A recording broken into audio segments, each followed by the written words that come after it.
So this week was a week that reminded Tar Heel fans how thin the margin is. North Carolina got blasted at NC State, a rivalry loss that exposed every weakness you worry about when Caleb Wilson is not on the floor. And then 3 days later in Syracuse, the Tar Heels looked composed again. Henri Veesaar came back. The offense was balanced and the defense is a little more connected. The swings are dramatic and the identity is still somehow forming. And with new imaging on Caleb Wilson's hand coming this week, the timeline question hangs over everything.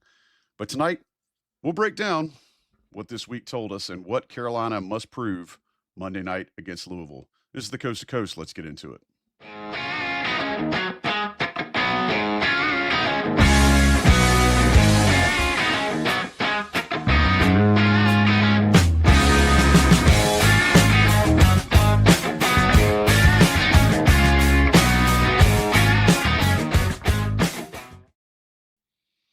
What's happening, y'all? Coast to Coast podcast coming at you. I am Joey Powell. For Inside Carolina, we are delivered by Salvio's Pizza. Y'all know Salvio's. Dustin and the guys over there, just really, really good folks. Big supporters of this here podcast. We appreciate them. Want to make sure you guys, if you're in the neighborhood, they're over there in Cary. If you're in the neighborhood, stop by and see them. Absolute amazing pie. You will be glad that you did. But more importantly, if you order online, use the code IC20. You'll get 20% off of your order. But you got to go to salviospizza.com before you do that. Amazing ingredients, great folks. And again, they're fans. They're UNC supporters. They have done NIL deals with former Tar Heel athletes, including Brady Manick. So if you want to support the people who support this show, I want you to give Salvio's Pizza a look. We appreciate Salvio's for delivering this here show. Fellas, jumping right on in to tonight's content, I will bring in Sherrell McMillan and Sean Moran. Fellas, it's going to be really, really hard to frame the NC State game, I guess, clinically rather than emotionally. We knew going into last week that NC State would rather beat North Carolina than do anything else.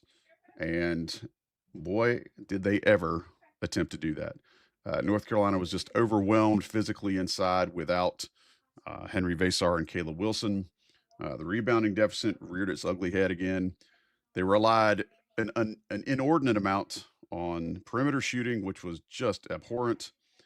The offense was stagnant without Wilson's creation, and the defense broke down in transitional multiple times. So essentially what happened was you had NC State come out with the energy and the fervor that you expected. And North Carolina hung around for a little bit, but then most of the game, they just kind of, I don't know, they looked more confused than a homeless man on house arrest. So first things first, Sherrell, did the team look rattled in Raleigh, or did they just look overmatched? Both, I think would be the answer. They were definitely rattled. After those first 5 minutes, it was clear one team had a level that they were going to go to make sure they won the game no matter what, and the other team didn't have that. And the team that had it was NC State, and the team that didn't was Carolina. On the other hand, they were missing their best two players. And I know it's like, well, they shot 5 for 33. If they would have made a couple more threes, just had a normal shooting night, then maybe they would have had a chance. But you have to look at the context of everything. And I don't like stabbing myself in the arm, so I'm not going to talk about the State game for too much because, there's no reason to talk about it. But State's strength is their guards. It's their guards and Williams and his ability to shoot and take advantage of, smaller guards who make it put on them in switches and everything. Their weakness is their size in the post and their, paint defense. Carolina's strength when they're at full strength is their post game and their size, and their weakness is their guards' inability to stop other guards from driving. So it's like the perfect scenario of State's weaknesses were enhanced because of what happened, and their weaknesses were diminished because Carolina didn't have Veesaar and Wilson. So it was both to me. They missed a ton of shots, yes. They looked a little, shook, yes, but they also didn't have their best two players. So, even with Wilson and Veesaar, if you look at any of the metrics, Bartovic and Ken Palm, whatever, Carolina was going to be an underdog in that game no matter what. So it's not surprising that they lost. You never want to lose by 30 to your rival in, I guess it wasn't 30, 24, Whenever the 25, words whatever. since 1964 are thrown around, Right. you want to avoid that. Right. So to me, that's what I take away from it is that it was a perfect environment for State to really take advantage of UNC, and I'll probably never think about the game ever again. Except for when I'm asking you about it. Yeah, and I think there's a couple of things at play there. You know, you saw North Carolina's guards really go in the tank, and I think in some of the team's struggles this year, it's been because they haven't gotten a ton of offensive production from the guard spot. You know, if you go back and look at the Pittsburgh or one of the games a while back, you know, Kyan Evans was the only one that looked somewhat steady, but there just hasn't been a ton of offense from the guard position, and you can equate that to the fact that you know Wilson and Veesaar take up so much room. They help state spacing, all kinds of things. But from a scheme standpoint, Sean, what did NC State attack that North Carolina could not recover from? And since Sherrell kind of hit the emotional side of things, I want you to look at it from an X's and O's standpoint, if you don't mind. Well, defensively, they were just aggressive, and they played into the crowd going crazy, and they got up into the ball handlers, knowing that they're not going to be able to throw down to Caleb or Henry. So the pressure was off in terms of worrying about getting beaten so much, so that they were able to begin the pressure, exert the pressure. UNC was getting open looks. You know, there's one with about 8 minutes left in the first half, and I thought I don't think it would have changed anything, but Luka had a wide open three. If he makes it, it's a 4-point game. He misses, they go down and score. It's a 9-point game, and it was hard to get back in. And then offensively, I think we saw just them taking advantage of the switching at certain times to try to get 2 to 3 movements to find an open shooter. Matt Ebel being one of them. I think when you look at the box score and you only see that they hit 9 threes, you had to do a double take because it felt like they were just hitting threes all game. And then in the second half, just taking advantage of the size that those guards do have, and almost going back, what was it, two years ago to the UNC Villanova game, where Villanova would just use their guards to slowly post and see if any help was coming. If not, they're going to score over them. If so, they're going to kick it to the open player. And I think they were just operating at a different level that game and had a lot of confidence going in, and the crowd helped. And then, you know, the scheme did as well, given UNC's, you know, minus their 2 best players. And I think some of the warts that had been hidden were coming out. But, you know, offensively, it was them, you know, looking to get threes and put pressure, and same thing defensively, just attacking the guards. Yeah, I think the biggest thing is that, you know, North Carolina is just so dependent, not just offensive production, but on what those other 2 players bring to the table. And I don't think you can ask more out of Zayden High. I don't think you can ask more out of Jaron Stevenson, at least against NC State, because they did more than I think you would expect. But when you're missing players the caliber of Wilson and Veesaar, North Carolina becomes jump shot dependent, and they weren't making jump shots against NC State. So let's move on to the Syracuse game. This was, you know, the response that North Carolina had to have, and you have to give them credit for it. It wasn't pretty, but it was professional. It was very doing what they needed to be done, kind of, if you want to put that into a mindset. But Veesaar returned. We found that out right before the game.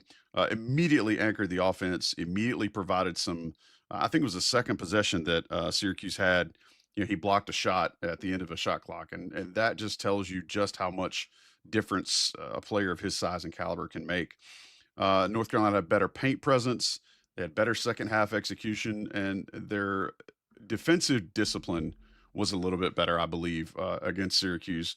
Sean, offensively, how did Henri Veesaar's presence change the spacing, but also the shot quality that North Carolina was getting, in addition to what he contributed offensively with his points and rebounds?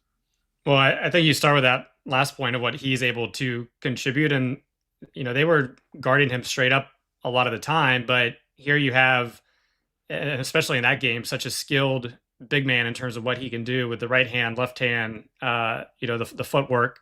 Then you stretch him out, and, you know, so now all of a sudden your focus is on the best player being in the post. And even if they were playing him straight up, you know, the attention is focused on him, so it's easier for other guys to get open at certain points of time. But I think just being able to throw it to him, and once again, him almost acting as a hub in certain situations was helpful, because it was a slow start, especially, I mean, even from him, as he was trying to get his legs under him. He had the first alley-oop dunk from Dixon. Had a few turnovers, but just the skill and ability to throw it into him and watch him go to work, especially with that left hand that he did show. And then that just, I think, took the pressure off of the other guys, knowing, which I think we saw against NC State, the pressure was too much of them trying to fully step their game up in terms of that level. But, against Syracuse, Seth Trimble didn't have a point in the first half, but he was able to come on, and every, Powell hit 2 threes in a row in the first half. So he came on early. So that just that ability to score consistently, which Veesaar provides, and that, I think, calming presence was a big help. And then, what he did go in that 12 to 8 minute run that put the game away.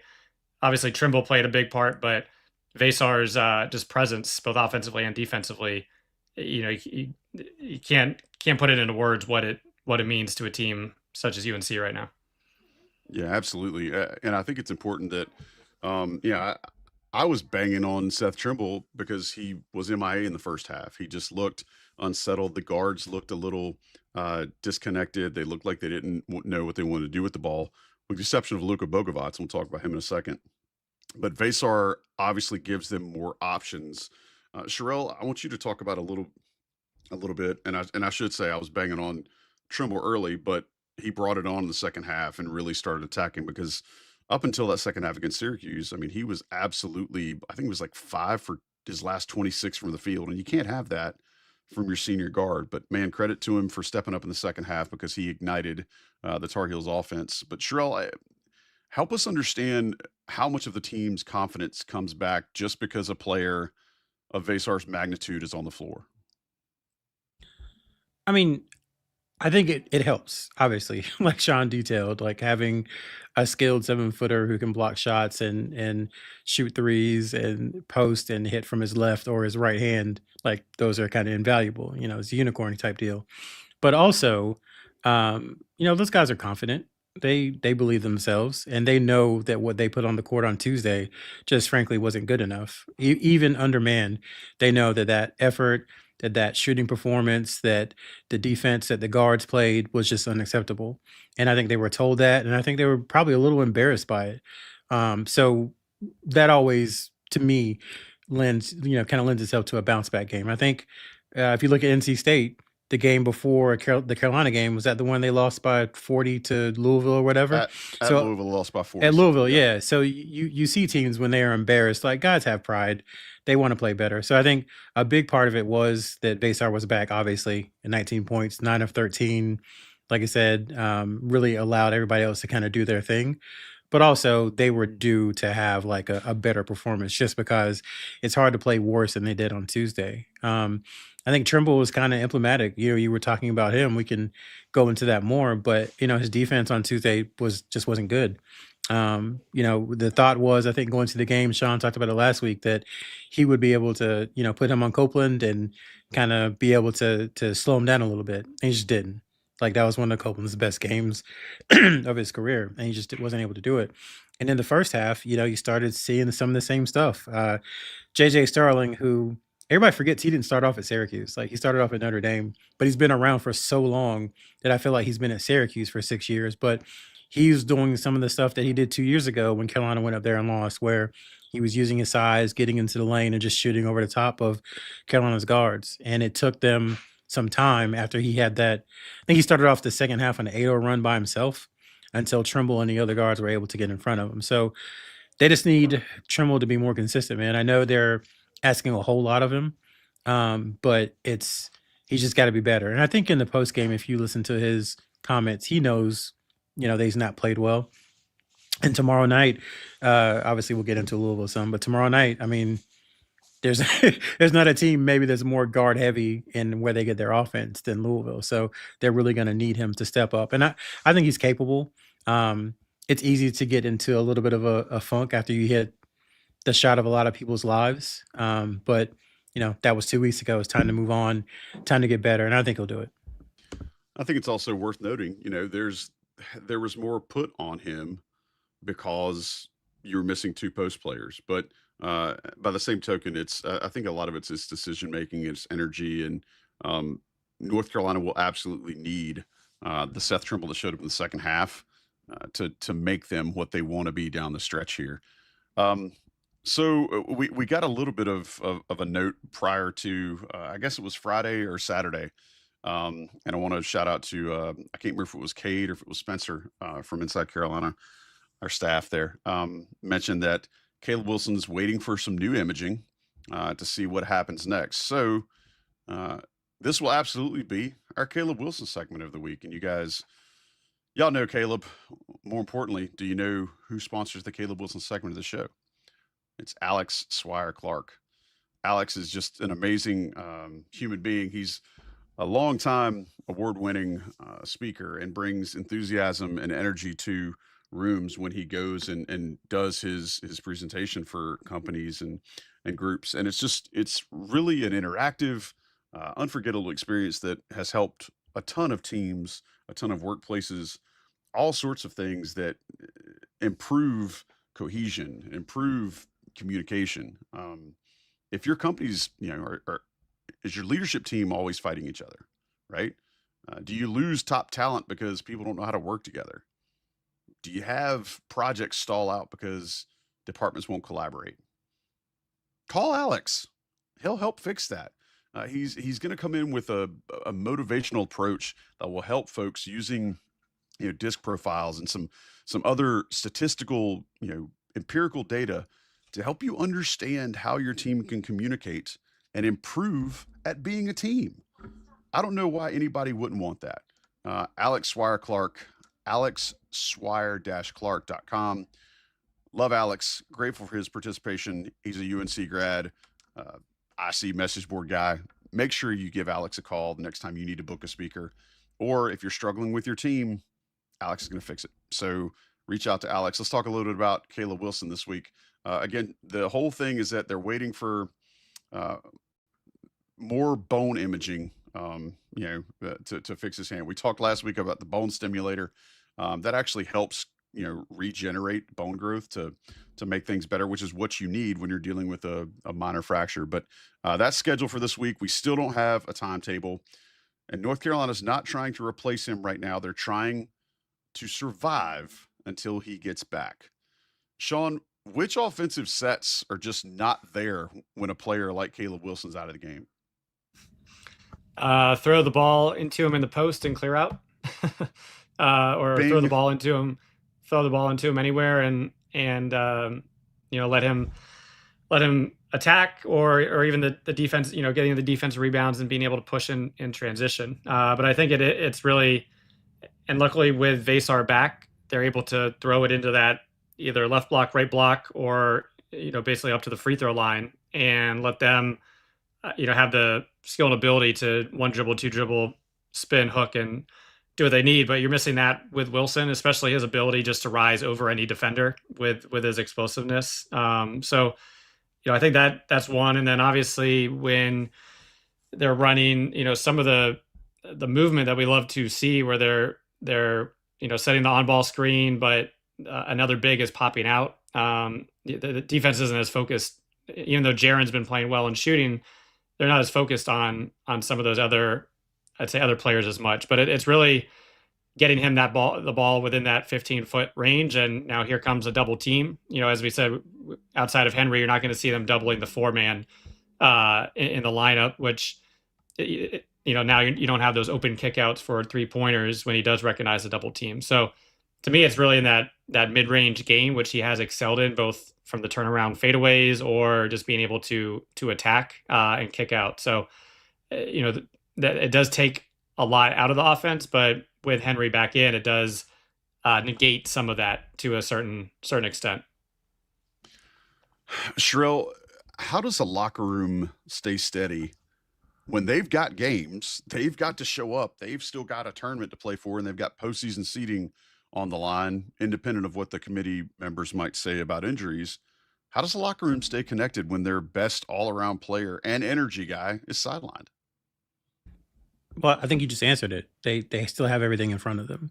Like the expectation from all the reporting, from what Caleb Wilson has said himself, is that he's going to come back. It's not a situation like some other freshmen where you question their motives and question their commitment to the team. Like he's clearly, since he got to Carolina, has been 100% bought in.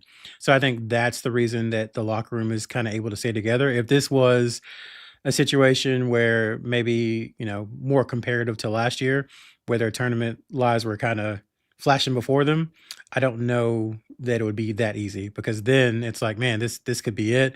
But like the cavalry's coming in a short amount of time. And what you were asking Sean about what they miss.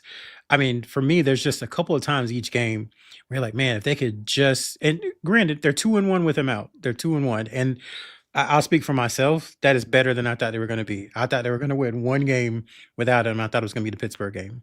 So the fact that they were able to go up to Syracuse and get that second win, like crazy props to UNC.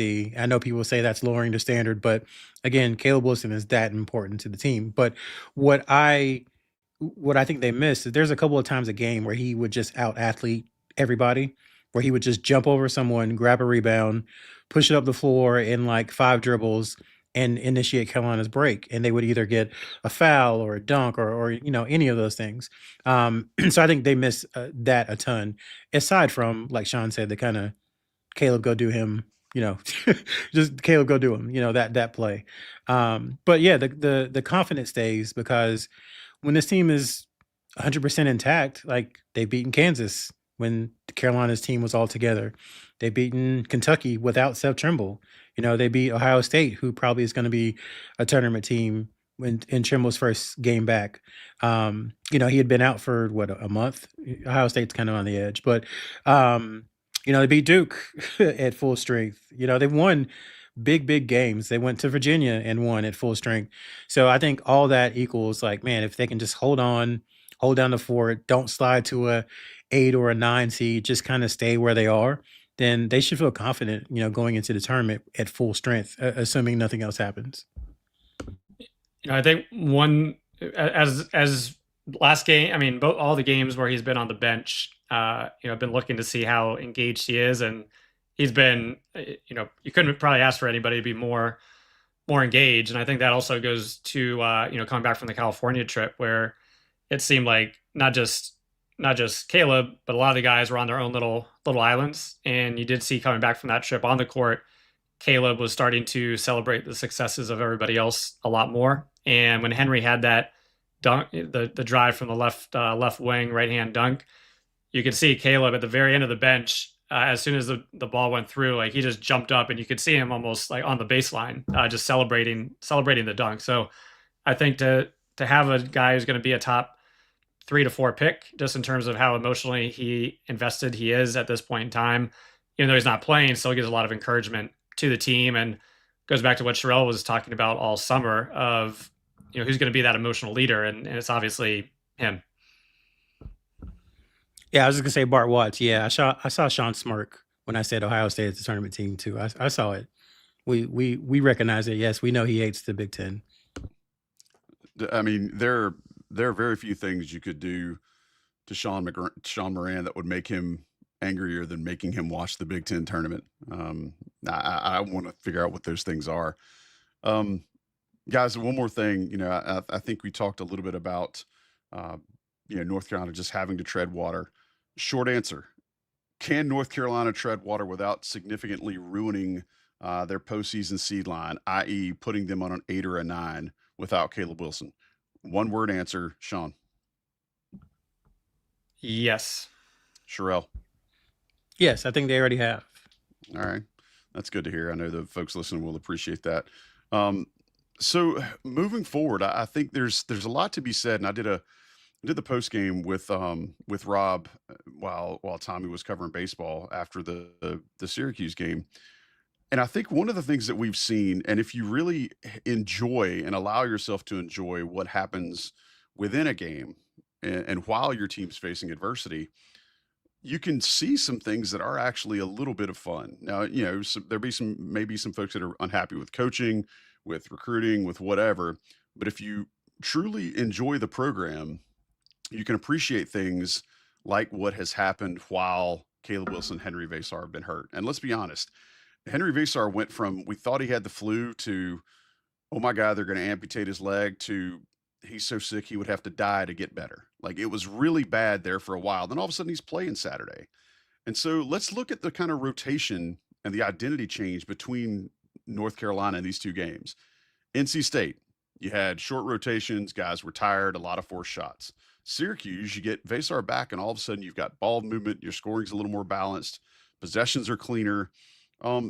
So let's talk about some of those guys who have stepped up. I think Zayden High is the obvious one, but Luka Bogavac did a great job attacking Syracuse on Saturday. Sherrell, who do you feel like has stepped into these larger roles most credibly with the absence of the post players? Yeah, I mean, it's got to be Zayden. I mean, because part of it is the expectations were very low. So he's got that going for him. But also, even those low expectations, he's kind of blown by them.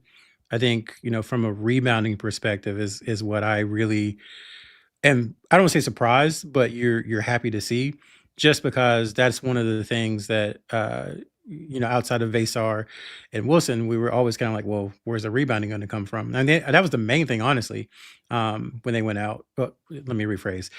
That was one of the main things. It's like, how is Carolina going to rebound? Because Veesaar 7 foot, Wilson's a super athlete. High doesn't necessarily have either of those, but he kind of bullies his way to boards. He has a strong, I guess, passion for rebounding, and he kind of gets to the spot. He's not overly athletic. He's not super tall, but he just gets there.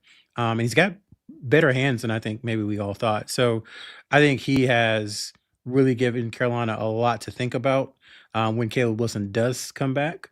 And then really even going into the offseason about, okay, that's a pretty good 3-game sample within the ACC. It's not like it was Central Arkansas and, Terry Sanford High School. Sisters And before. yeah, it's not like it was that. It was 3, albeit not great ACC teams, 2 of them, but they're still ACC teams. It's good competition. And he hadn't seen that before. So I think he's by far surpassed what any expectation was for him. And now Carolina has like a legitimate, I guess, like 4th big. So I was talking with Rob about this in the post game, and I appreciate all the 700 some odd of you that showed up at the post game for Syracuse. When you have a player like Zayden High, whose primary role this year, we talk about roles so much and how important it is not only for players to have roles, but to understand those roles. I think a lot of Zayden High's role this year has been energy. You've seen him, as Sherrell said, it's not the cleanest, it's not the most finesse, it's not the most automatic when he's in the game. But when you have a player that gives energy as his number one contribution to the team, how does he make those contributions when he's only getting like 2 and maybe 3-minute segments as he was earlier in the year? Sean, do you think it really was just as simple as, hey, give him some more time? Or do you think it's actually that Zayden understands the opportunity that he has with Wilson being out? Well, I know 2 weeks ago we talked and we focused more on Jaren and Luka of, hey, everybody's going to have more minutes. So you don't have to worry as much about, hey, if you miss a shot, you miss a turnover, you have a turnover, you're coming out. Like, especially with 2 guys out, you can't afford to just be subbing players in left and right. So you have a lot more freedom to make mistakes. And with that freedom becomes confidence. And I think that's what even though we talk mostly on Luka and Jaren, it's obviously come to Zayden High, who, when we did see him, struggled in a lot of those 2 to 3 minute spurts. But I think when you're starting, and especially when you're behind against NC State, where the expectations become lower, your mind becomes a lot freer just to play. And I think that in itself was probably the biggest aspect of what could have happened to Zayden High. And then that allowed him to just play basketball. Going back to his AAU days, he was always a very strong offensive rebounder in terms of just his aggressive mindset and chasing the ball or attacking. I think a lot of times you see bigs, if they're on the perimeter, hey, I'm just going to float back to defense. But he would always attack the basket no matter where he was. So that's nice to see that carry over. And even on the defensive glass of him hey, if there's a ball bouncing, like he's going to get there, which is what UNC needs. But yeah, I do think it goes a lot to that playing time. He was able to produce in that playing time, so now he has the confidence. So even if his minutes go down, I think he's earned more than those 2 to 3 minutes, and I think he knows what he can do. So that it's so hard, I think, just in those 2 to 3 minutes. I mean, even going back to a lot of other guys where you come in for 2 to 3, you might get one shot. If you make it, you're in. If you're not, you're out. Like I think that weighs on you a lot, and just having that freedom to play. Now he's shown what he can do, and I think that will just open things up a lot more for him in different ways where you don't need him to throw the ball into the post and score. He can attack mismatches, but just being that aggressive defensively as well as on the boards is a huge advantage, and lets UNC continue to play big in certain situations. Yeah, I had basically the same thing Sean was going to say, but I think coming from an angle from Zayden and Hubert Davis, it's like he wasn't in the game long enough to know exactly what Hubert Davis wanted him to do, even if Hubert Davis like communicated it to him. But now he's seeing like, oh, he claps when I like go extra hard for rebounds. And when the stat line shows that I have 11 rebounds, he's like saying, Zayden, great job, amazing job. So now I think in his mind, it's like, yeah, it'd be great to go in, chuck a few shots, do whatever. But I know that if I rebound, even on Saturday, he was in over Stevenson quite a bit. Like Sean said, they were playing Veesaar at the 5 and High at the 4 because High was rebounding so well. So now he sees that, and it's like, okay, I know now what we talk about anchor skills all the time. I think his anchor skill, he knows 100% for the rest of the season. Minimum 4 regular season games, minimum 1 ACC tournament game, minimum 1 NCAA tournament game. So at least for the next 6 games, he knows if I rebound and I defend, I'm going to get some minutes. And I think, like Sean said, that confidence that that's going to happen changes how you play. Yeah, it's crazy. He may have actually made himself some money these last few games. Sherrell mentioned earlier, what does it look like for him when Caleb Wilson gets back? He's definitely earned more of Hubert Davis's trust. Sherrell, I love what you were alluding to a second ago. Dean Smith's old line of praise that which you want repeated. And that's what he's seeing right now from Hubert Davis and from the staff. Sean, there's been some volatility as well with, I think we all understand the struggles that we've seen from Kyan Evans, and I think his confidence is completely eroded at this point. And there's probably a larger conversation to be had there about why that's happening. But you also see sneakily a guy like Luka Bogavac has just continued to be steady. I really appreciated what he was doing against Syracuse in the first half, because it's not that he was taking rush shots. I mean, he's a volume shooter, but he wasn't taking prayer shots from outside. But you also saw a guy that was finding soft spots in the zone, using his experience and his savvy to find good places to take shots. But also he keeps his head up when he's operating the offense. And I don't know if that's just because he's a vet, because he's played so much, but I think that's really going to be important for North Carolina as they get into postseason play, because there's going to be some times when they faced teams that have much better guards, just like they did against NC State. Help us understand what you think Bogavac can be when North Carolina is at their best for the rest of the season. So two quick things before I get to that. One, you might want to take it off mute, but I feel he carries the ball every time he dribbles, in terms of like he's going full palm under the ball. So that just it bothers me when I see him dribble, just in that sense. But really quick, Kyan Evans, I think if you can get what you got, like he made a 3 against Syracuse. He didn't have the assists, but before that game, he was in the 2 to 3 assist range, 0 to 1 turnovers.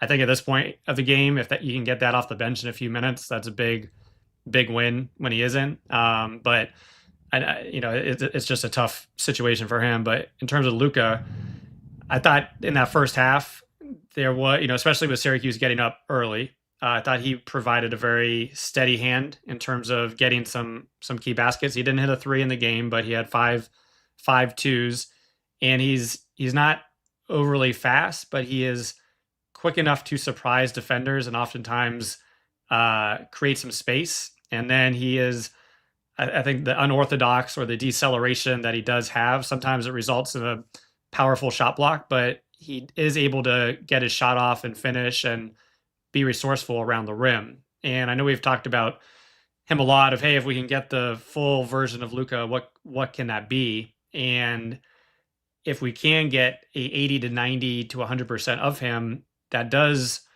no matter where they're ranked, it does raise their ceiling. I think right now from a first weekend team to a second weekend team, just now that you have two, say, All-Americans at the front court, add Jaren, add Zayden, guys that are playing well, Trimble when he's focused, but now a legit wing.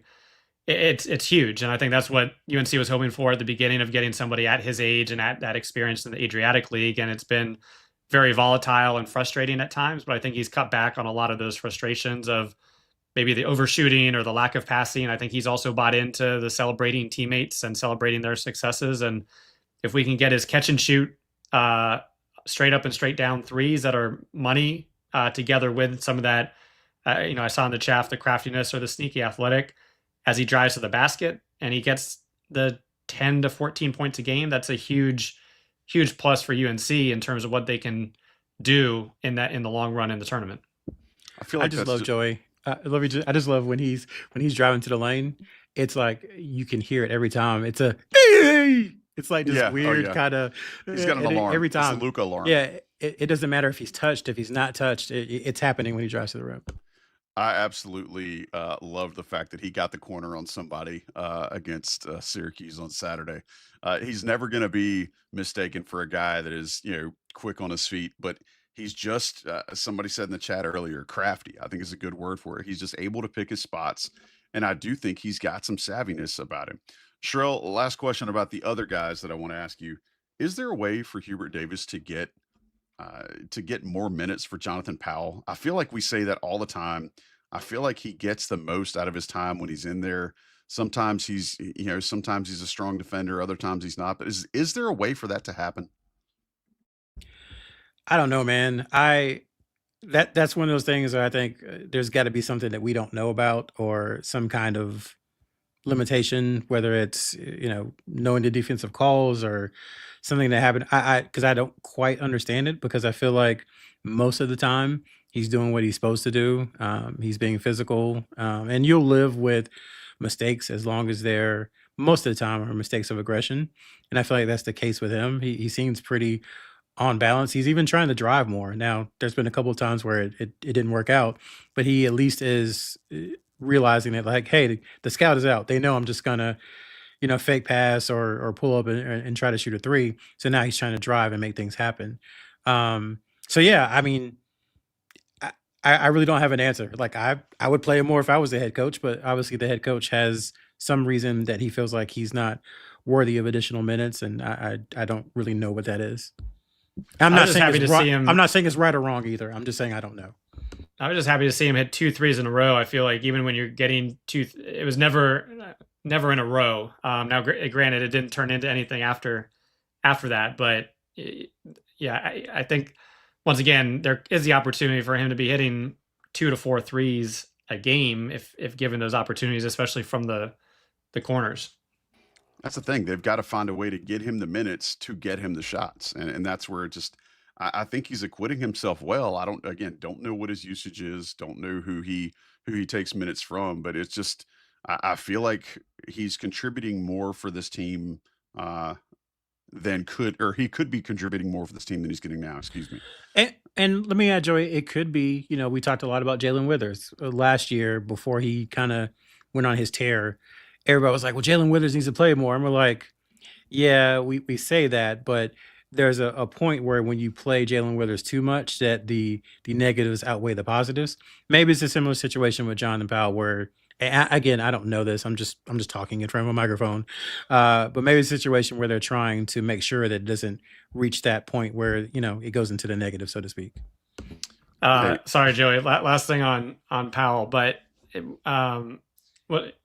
synergy, great at the points per possession. I think you take some of the stuff with a grain of salt, but he is one of, and the grade in tiers. So he is one of 2 players ranked as excellent on a defensive perspective from a points per possession. Once again, not a be all and end all, but a positive matter, especially, as coaches and GMs are going into the portal and trying to identify players, they're looking at those numbers at synergy. And then offensively, not in that excellent category, but he's 72%. So, his numbers are strong. I agree that, there could be some other stuff, but we'd like to see those minutes go up a little bit. Yeah, for sure. And if anything, once they start playing games back to back and they start playing a lot more and guys get tired, and as we get down the stretch and guys' legs get a little more weary later in games, that's maybe where he can shine. But I still I agree with you guys. Let's get him some more shots. Let's find ways to work him into the offense, because I think he improves this team's overall facets or overall talent. I don't know what I'm trying to say, but just go with me here. It makes sense in my head. If I'm not making sense, you can make sense by going to Johnny T-shirt. I think that's probably, if you get tired of hearing me say words, then just mute me right now and go to johnnytshirt.com. They sponsor this here show. They're big time supporters of Inside Carolina content. They're alumni. They're locally owned. They're great folks. Go see them.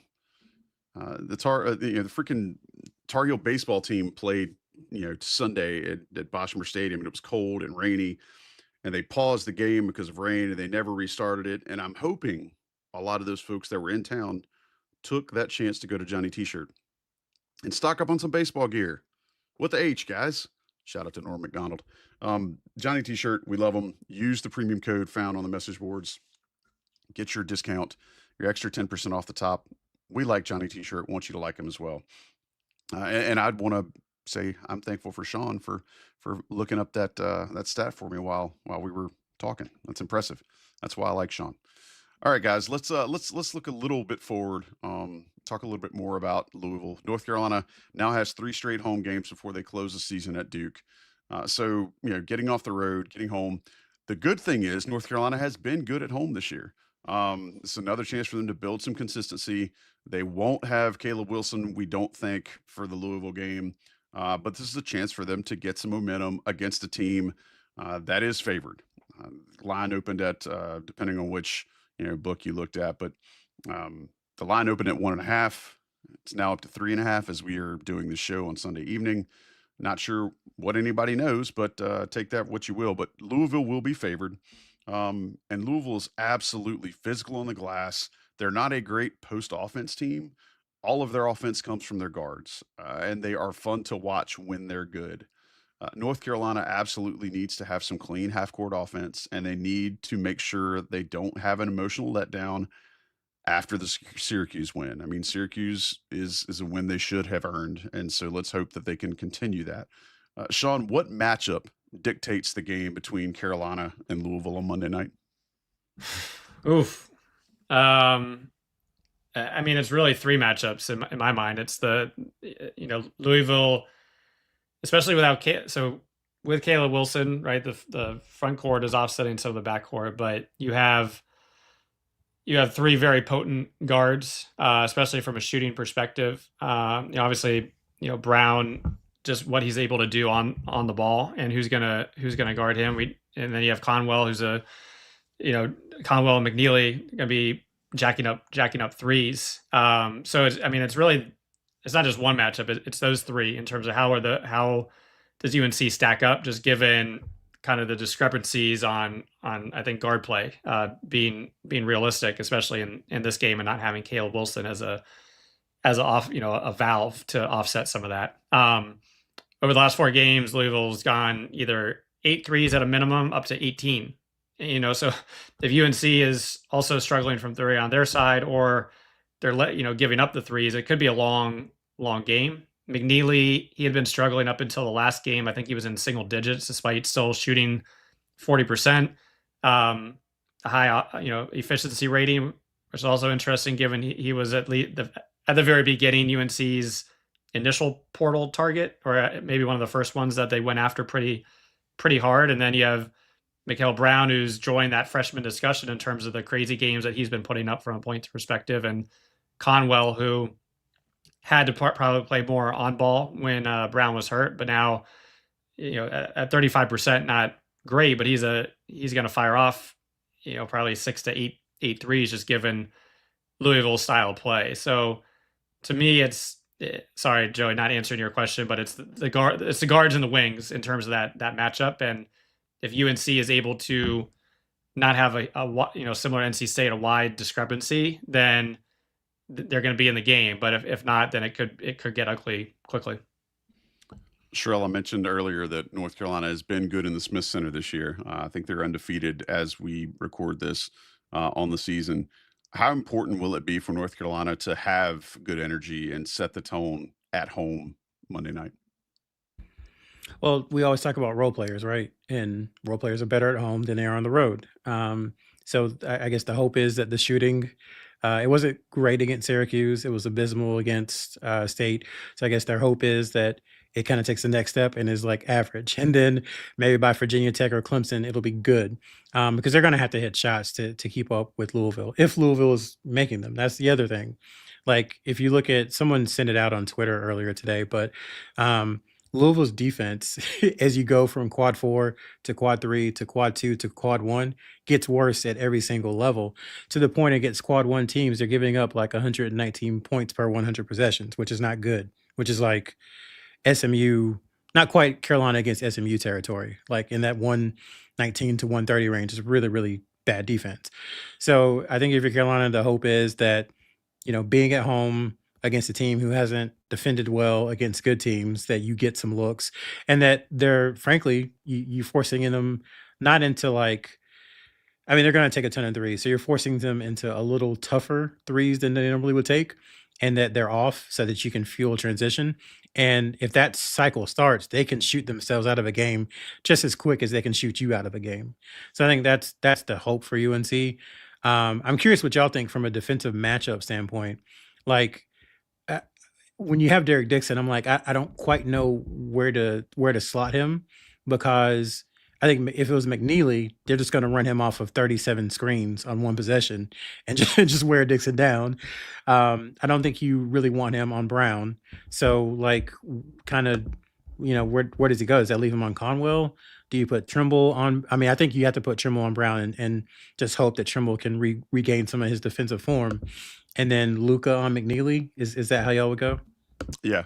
Luke on McNeely, I think Dixon on Conwell is the easiest one because, like you said, Trimble's got to be chasing Miguel Brown around. Gotcha. Yeah. So, Yeah. I mean, I really think that the role players to step up, they're gonna have to make shots, and then they're gonna have to make sure they feed Veesaar because, Louisville forgets about their bigs sometimes. I mean, just being frank, like they kind of forget they're there. So if that happens, what happens when you don't get the ball offensively? Sometimes that causes your defense to slip, and maybe you're not as attentive as you would be if you were getting the ball. So I think Veesaar can really go to work on their bigs if UNC continues to find them.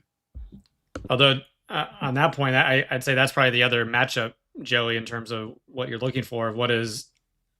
How much is Veesaar above Frew in terms of what he's doing? I think defensively, Frew is the type of body type that has given Henri problems of 6'11", long, strong at 250. So that he's got the body type that is frustrated Veesaar and forced him out to take more threes than he probably, everybody probably wants. And then offensively for Frew is him rolling, he's just going to set screens and roll the basket. And when you forget about him, they're going to lob it up to him for a dunk, just given his high field goal percentage. And then you have the 4 who can shoot threes. So the Veesaar matchup to me is also just on, when you're looking at UNC's offense, of what does that matchup look like, and is there a big discrepancy in what Henry's able to do versus Frew and Louisville's bigs? I mean, it's crazy, right? We're talking about Seth Trimble on Brown, and then it's just as much Ryan Conwell, right? I mean, he's played more games than Brown has, and he's averaging the same amount of points. And his 3-point percentage is still incredibly high. So, Carolina's going to have their hands full with the guards that Louisville puts out there. It's like you guys said, it's a matter of you've got to take some pride in your defense and hope that Louisville helps you.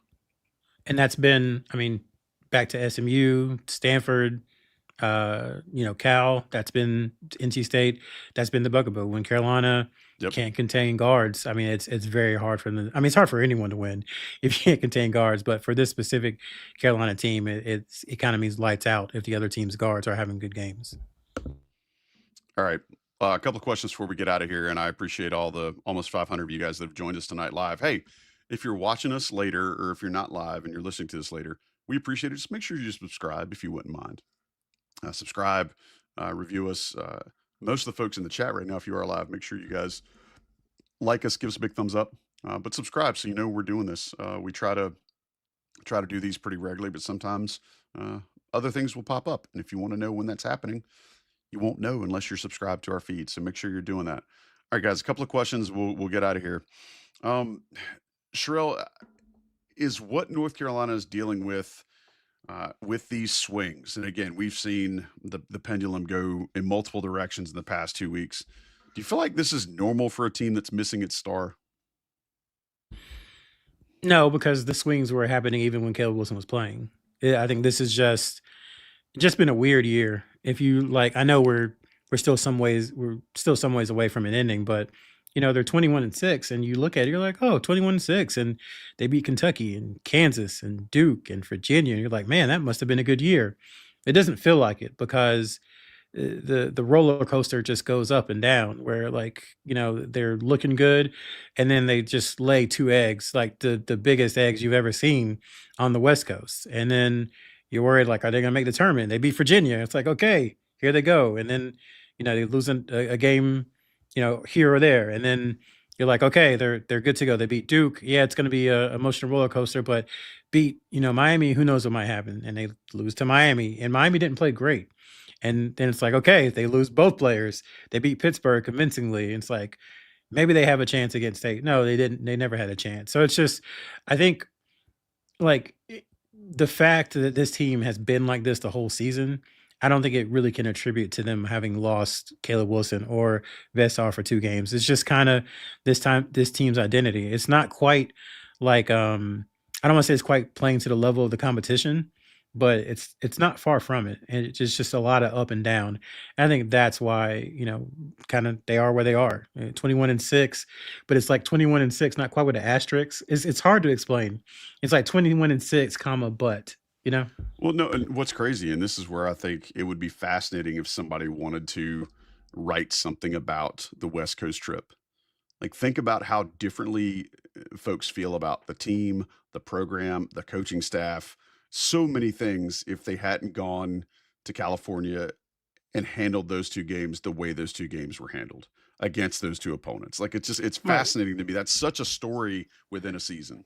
I might write some fan fiction about that. Right? 23-4 without 2 of the worst Ken Palm defensive performances Right. in Carolina history makes this team. It's very different. Yeah. And then you absolutely can classify the SMU loss as an aberrant. Then you can absolutely look at the other big wins and say, oh wow. Unfortunately, that ain't how it works. So we'll take away the fantasy side of things. Sean, I'll give you one more question before we get out of here. With this team adapting to a Wilson-less phase, is there something they can do to this week, aside from winning 2 games, that helps them and sets them up for the postseason that isn't just winning 2 games? Does that make sense? Like, is there something they can find from Henri Veesaar or for some other guys while Caleb Wilson is out that might make them better in a situation X once March gets here?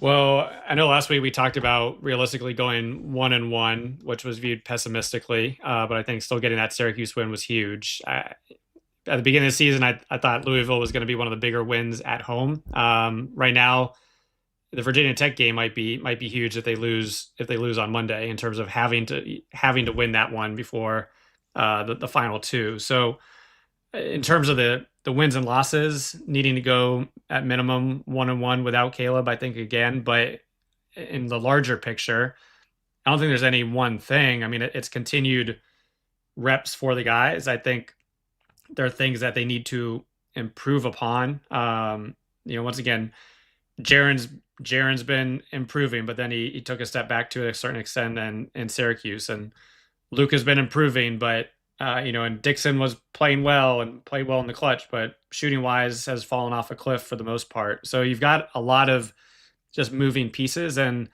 we're not going to get that 16 parlay that Sherrell talked about a lot in the summer and fall, but can we get a 3-team parlay? Those are, I know Joey's probably hitting some of those. So those are more realistic. And I think it does come down to, once again, these guys are getting more playing time, so that they should be able to contribute more so in March when the ACC tournament does come. And if there's foul trouble or something else happens between a Jaren, Luka, Zayden, but you need a little more consistent 3-point shooting.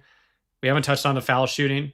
That's been, this is, I think, from a rankings perspective, the worst Carolina team that has been there. And you just need to be able to get, you can't leave so many points on the board when your ceiling and your reliance on the 2 is so great. So it's not one thing, but yeah, the continued playing without Caleb, I think, only helps in the long run the guys who are getting that playing time, but you have to start showing that consistency to come in now when your minutes are scaled back, when Caleb does come and he's getting 33 to 38 minutes a game.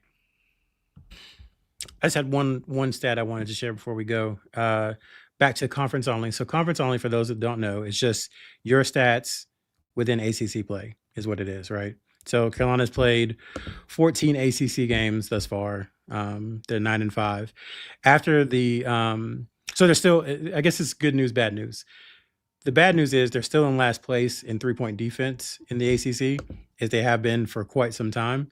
I'd say the good news is that the percentage is finally below 40% allowed from 3. That's still a crazy number that they're allowing 39% from 3. But after, I think it was the Cal game, it was like 44.9. So we have seen the defense, whether you believe in regression to the mean or, defense get better, whatever it is, they're not giving up as many threes, or people aren't making as high a percentage of threes as they were a month ago. So that is a positive, even though they are still in last place in the ACC. I mean, I think that does go to coming off of that California trip of, we're not seeing as many wide open threes. We're not seeing, there's been people talking. There's been just an understanding of what is happening on the court. So I think the IQ has gone up. But yeah, when they were at that 45%, I went through all the KenPom, conference stats, and I think there was only 4 teams that were worse than them at that point in time. And those 4 teams were all very low major teams that probably shouldn't be in Division I. So getting under 40% is big. Now if they can just continue that. However, you ain't going to come out here and shoot like that and beat the New York Knicks. Sorry. I just want to...